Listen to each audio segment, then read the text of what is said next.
Vamos iniciar a parte de imunologia, na parte final da disciplina, e ver todos os aspectos relacionados a ela.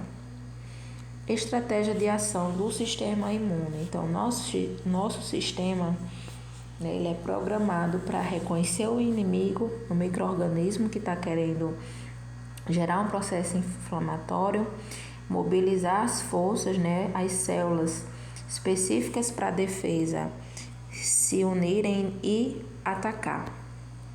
Os fatores que influenciam na imunidade: hábitos alimentares, dieta, idade, genética, estresse, sono de baixa qualidade, exposição a micro-organismos patogênicos, imunizações, vacinas, estado hormonal, fumo ou álcool, exercícios físicos e gestação. Então, todos esses fatores ele influenciam de forma positiva ou negativa, né, de acordo com a forma com que as pessoas vão agir, né, em relação à saúde do seu corpo. O sistema imune tem a função fisiológica de defesa contra todos os organismos infecciosos. E a partir disso ele gera o quê? Uma prevenção de infecções, né? Prevenção de doenças, e tem o objetivo de erradicar, de eliminar as infecções, as doenças já estabelecidas.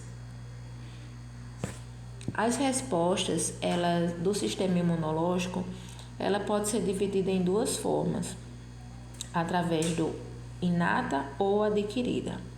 A imunidade do tipo inata, ela é responsável pela proteção inicial contra infecções.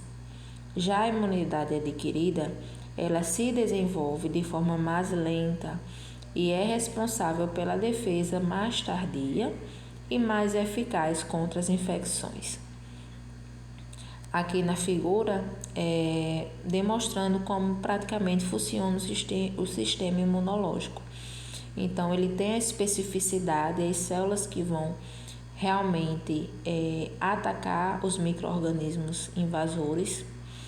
Tem a diversidade, né? Cada célula ela é específica, cada célula vai ter um objetivo e tem uma diversidade no sentido de fazer o reconhecimento, né, de diversos tipos de micro-organismos que não são da microbiota normal, como a gente viu, são micro-organismos exógenos. E depois, né, diante da situação, ele vai fazer o quê? Um reconhecimento do tipo próprio e não próprio, identificar que micro-organismo é esse, o que é que ele quer gerar, quais os fatores que ele está gerando no paciente, qual vai ser a forma de ser atacado, né, de que vai ser planejado esse ataque para eliminar esse micro-organismo. E por fim, gera o quê? Uma memória. Essa memória é justamente quando o sistema ele já agiu para eliminar um determinado micro-organismo. Então, ele é como se ficasse uma memória de tudo que foi feito dele atacar esse micro-organismo. Então, posteriormente, se porventura a pessoa entrar em contato com esse micro-organismo, ele já vai ter uma memória, né? O corpo ele vai ter essa memória, o sistema imunológico, e aí vai ser capaz de realmente a pessoa não desenvolver os sinais e sintomas que tinha desenvolvido no processo inicial da infecção, no primeiro contato. E aqui, né, alguns detalhes mais específicos em relação à imunidade. Imunidade do tipo inata é a primeira linha de defesa. Apresenta as características que ela vai atuar no início da infecção, não requer contato prévio com agente infeccioso, ou seja, independente se já teve contato com esse agente ou não, vai ter uma resposta. O corpo ele vai atacar esse micro-organismo como defesa para tentar eliminar. Ela é do tipo inespecífica, não gera memória imunológica, ou seja, não vai ter um armazenamento das informações, né, de como foi conduzida, gerando menos consequências em uma posterior infecção. Ela é altamente eficaz. Reconhece estruturas que geralmente são essenciais para a sobrevivência infectividade dos micro-organismos. As funções: controlar as infecções de maneira inespecífica antes que a imunidade adquirida se desenvolva. Estimular a resposta da imunidade adquirida. Então, consequentemente, a imunidade inata, ela vai sim acabar estimulando a resposta dessa imunidade adquirida, porque é uma imunidade do tipo mais tardia. Componentes da imunidade inata. Os componentes da imunidade inata estão relacionados a defesas externas, por exemplo, pele e mucosas.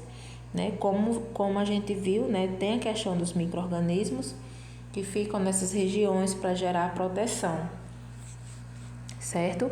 E aqui na imagem são alguns detalhes a mais desses sistemas. Por exemplo, a nível de olhos, lisocima nas lágrimas e em outras secreções, remoção de partículas pela rápida passagem do ar através dos ossos turbinados a nível nasal. Tem os comensais a nível do sistema respiratório, que vai fazer justamente também esse filtro. Na pele, a pele por si só já é uma barreira física e apresenta também ácidos graxos comensais, fornecendo uma maior proteção. Lá no sistema respiratório tem os brônquios. Nos brônquios vão apresentar o muco, que é a secreção, é uma leve secreção, e os cílios, também como defesa para infecções. No estômago, como vimos, tem o que? Os ácidos, que vai fazer também com que mate determinados micro-organismos, e evite possíveis infecções.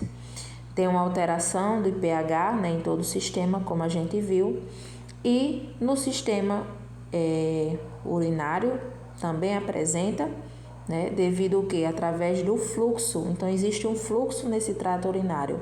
O próprio fluxo é o responsável por defesa do organismo, porque as bactérias elas não se acumulam nesse sistema devido ao fluxo urinário. Na região genital, tem um pH baixo e comensais da vagina, também ofertando a proteção, essa defesa mais externa. Em relação às barreiras epiteliais, na pele, mucosas, envolve não só barreiras físicas, mas barreiras químicas e biológicas. Na pele, a barreira física, descamação, ou pele íntegra. Barreiras químicas, pH ácido, ácidos graxos das secreções sebáceas e sudoríparas, lisocima e fosfolipase, lágrima e saliva. Lisocima e fosfolipase são as proteínas específicas, enzimas no caso, tanto da lágrima quanto da saliva, então ofertando um suporte de barreira químico. Na pele, não só tem a barreira física, como a gente viu, mas também tem a presença dos ácidos graxos, as secreções sebácea, que é o responsável por produzir o sebo, aquela consistência de oleosidade, e a sudorípara, a responsável pela questão da eliminação do suor. A barreira biológica envolve micro-organismos da flora, competem com os patogênicos, ou seja, os da flora são considerados bons, que não vão gerar doenças. Vão competir com os patogênicos para que esses que vão gerar doença, que é o patogênico, não se estabeleça nessa região, nesse local, nesse sítio. Produzem antimicrobianos, por exemplo, o ácido lático, e as bactericinas, então promovendo a barreira. Aqui é mais algumas imagens em relação a barreira imunológica que apresenta nos sistemas, sistema urinário feminino. Nas vias urinárias, o pH é ácido, como vimos. Além do pH ácido, tem o fluxo urinário, o fluxo da urina dos rins, iniciando nos rins e finalizando lá na uretra, e ainda apresenta a flora bacteriana, que geralmente são essas bactérias, elas não geram patogenia. No trato digestivo, vimos que tem a questão da saliva, tem a lisocima, que são as enzimas que atuam também na degradação dos alimentos, também vai degradar possíveis micro-organismos. Tem o pH ácido lá no estômago. Quando chega no intestino, tem a flora bacteriana específica para fazer a regulagem e proteção desse sistema, e ainda assim apresenta os movimentos peristálticos, que são movimentos de contração involuntária que o sistema faz para que esse alimento ele siga uma ordem, né? Para que ele não volte, não retorne, para não gerar o quê? Contaminação. E em relação ao sistema respiratório, barreiras naturais, né? Como foi visto, cílios e o muco, que é uma leve secreção. Em relação à instalação de micro-organismos facilitada, né? Então, o processo inflamatório, devido a um trauma, ele acontece. E a partir do momento que esse processo se instala, existe, né, os micro-organismos da flora normal. Então, consequentemente, dependendo da situação do paciente, ele vai realmente ter um processo mais tardio na cicatrização, né? Então, quais as situações, por exemplo, que envolve esse micro-organismo facilitado, né? Essa instalação. Corte, né? Que o micro-organismo que vai estar na pele, né? De forma externa, superficial, no corte ele vai se introduzir, né, nas camadas mais internas, né? Então ele está saindo de quê? Da sua flora habitual e vai estar indo para uma flora que não é habitual, então provavelmente possa ser, né, que aumente esse processo inflamatório. No processo de queimaduras, da mesma forma, a queimadura é uma lesão que possui vários graus e de acordo com o grau ela vai atingir uma camada mais profunda da pele. Então, da mesma forma, as bactérias da flora da pele íntegra, né, a da microbiota normal, nesse processo de queimadura, ela vai ser introduzida, né, devido ao trauma, para as camadas mais internas. Então, provavelmente vai piorar a situação da lesão. E a desnutrição, né? A desnutrição não é um fator de trauma agressivo como um corte e queimadura, mas é um fator primordial no processo de defesa do organismo. Por quê? Tudo para que o nosso organismo funcione, ele precisa de energia. A energia ela é extraída através do alimento, certo? E aí vem um porém. Será que a minha alimentação está adequada? Certo? Porque às vezes a gente erroneamente associa desnutrição a uma pessoa extremamente magra, né? Aqui na foto, claro, né? Pela característica, a gente consegue ver as costelas da criança, né? Bem desnutrida mesmo. Nesse caso aqui, de fato, é fome, né? Uma criança que passa fome. Mas nem sempre uma pessoa desnutrida ela vai se apresentar dessa forma extremamente magra. Hoje as pessoas mais desnutridas muitas vezes, né? Lógico, não são todas, mas são pessoas que apresentam grau de obesidade porque se alimentam de forma ruim e ganham peso, né? Então, da mesma forma que uma pessoa magra ela pode estar nutrida, certo? Uma pessoa que está em obesidade, ela pode estar desnutrida, tá? Então, a gente não pode fazer essa associação direta para a condição que o paciente se apresenta. Tem que ser feito o quê? Uma análise, tá bom? Ainda em relação à imunidade inata, ela vai reconhecer estruturas de moléculas microbianas padrões, ou seja, compartilhado por micro-organismos do mesmo tipo.